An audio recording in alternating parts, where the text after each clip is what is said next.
Il a osé s'en prendre au peuple camerounais tout entier à cause de quelques remarques insignifiantes.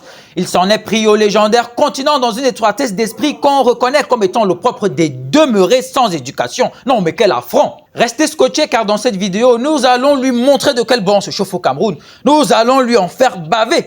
Nous allons surtout décrypter dans une analyse intelligente et raisonnable cette actualité scandaleuse dont Zak Mwekassa est le tristement célèbre auteur. Mais avant de continuer, abonne-toi si ce n'est pas déjà fait, laisse un like, ça m'encourage, commente si tu en ressens le besoin et n'oublie pas d'activer la cloche des notifications pour ne rien manquer de mes prochaines sorties. Eh bien, allons-y. Dans le monde du sport, la rivalité est presque propre à la pratique elle-même. Les supporters s'enthousiasment pour leurs favoris, tandis que les tensions peuvent surgir entre différentes nationalités et cultures. Cependant, lorsque ces compétitions sportives débouchent sur des attaques frontales contre des peuples entiers, comme ce fut le cas avec les propos de Zak Mwekassa, cela mérite une attention particulière. Assurément, les mots ont du poids. Ils peuvent briser des ponts ou, au contraire, en construire. Dans ce cas précis, le boxeur et coach de vie a utilisé sa plateforme pour promouvoir des discours irresponsables et injurieux à l'encontre d'un peuple aussi riche en histoire et en culture que le Cameroun. Tout d'abord, il est important de rappeler que le Cameroun est un pays qui incarne la diversité culturelle et l'héroïsme sur plusieurs fronts.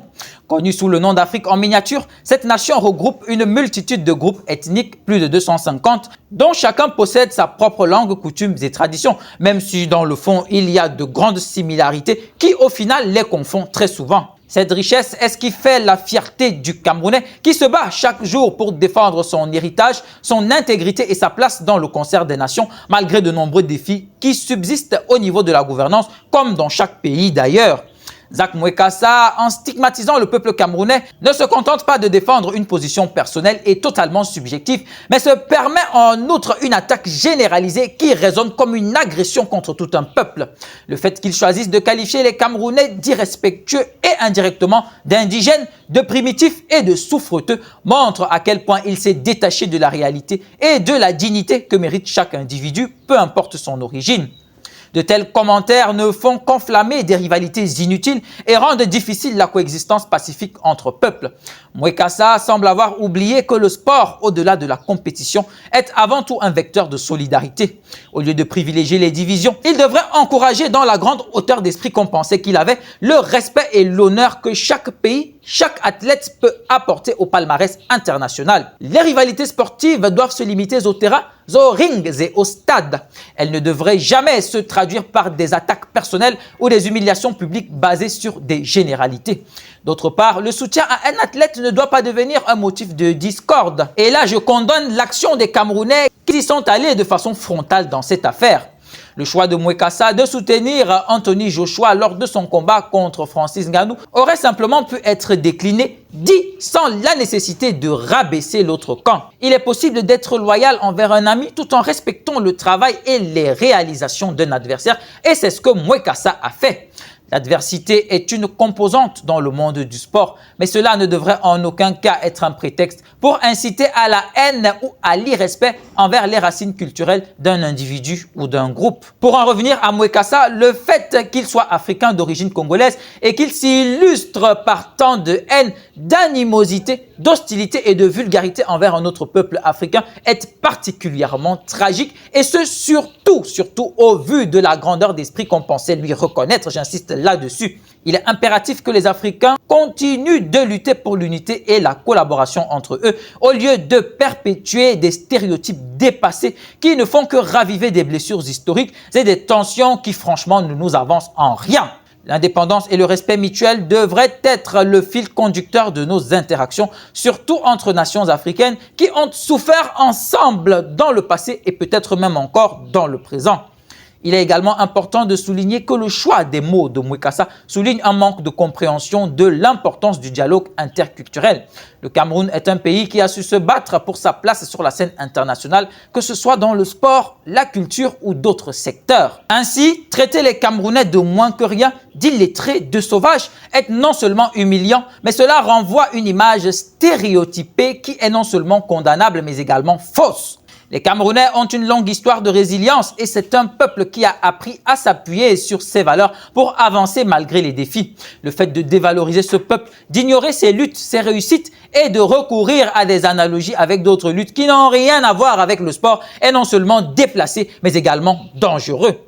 Mwekassa joue sur un terrain très glissant en alimentant des narratifs qui servent à diviser au lieu de rassembler. En se comportant ainsi, il ne fait pas que porter atteinte à l'image de la communauté camerounaise. Il crée aussi une atmosphère hostile qui peut raisonnablement mener à des tensions intercommunautaires.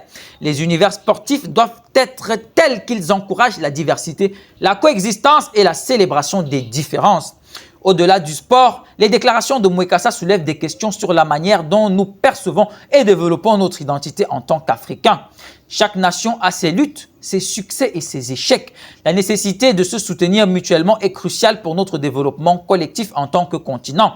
Chaque pas en avant pour un pays est également un pas pour un autre quand on est dans l'esprit de solidarité. Tenez, la victoire de Francis Ngannou dans son combat dernier contre Ferreira n'a-t-elle pas été une victoire et une fierté pour toute l'Afrique? Rejeter les autres n'est pas une stratégie constructive. Cela ne peut que servir à susciter des réactions négatives et à entraîner un renforcement des clivages entre les communautés. Les mots de Mwekassa nous rappellent l'importance de la responsabilité individuelle. Car oui, il a fait preuve d'une grande irresponsabilité en raison de son statut de constructeur et de guide.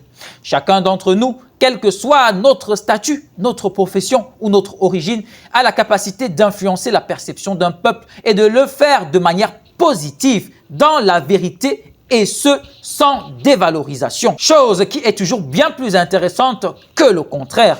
D'énormes préjudices peuvent découler d'une simple injonction, d'une évidence méprisante. Il est donc essentiel d'agir avec sagesse et d'utiliser les bons mots pour unifier plutôt que diviser. Il est temps que nous, en tant qu'Africains, nous levions la voix contre de tels discours et que nous exaltions nos héritages respectifs. Nous avons l'obligation d'éduquer les futurs leaders, athlètes et citoyens à embrasser la diversité, à comprendre la portée de leurs paroles et à poser un regard critique sur les narratives qu'ils choisissent de relayer. Le débat sur le soutien à tel ou tel athlète ne devrait jamais sombrer dans un dédain pour un peuple. Célébrons la carrière de Joshua tout en reconnaissant l'importance et la valeur de Ngannou dans le sport. Enfin, il est primordial de passer un appel à l'unité, à l'amour et au respect entre tous les peuples, peu importe où ils se trouvent à travers ce vaste continent qu'est l'Afrique. La scène sportive, tout comme la vie elle-même, doit être une plateforme d'expérience, de connaissances et de partage constructif. Nous méritons tous l'honneur de construire un avenir où chaque voix compte, où chaque culture est célébrée et où les erreurs des individus doivent être scrupuleusement scrutées pour éviter des dérives monumentales. C'était le patriarche Bikaye au micro de cette présentation. Humble citoyen pour vous servir. Abonne-toi, like et partage.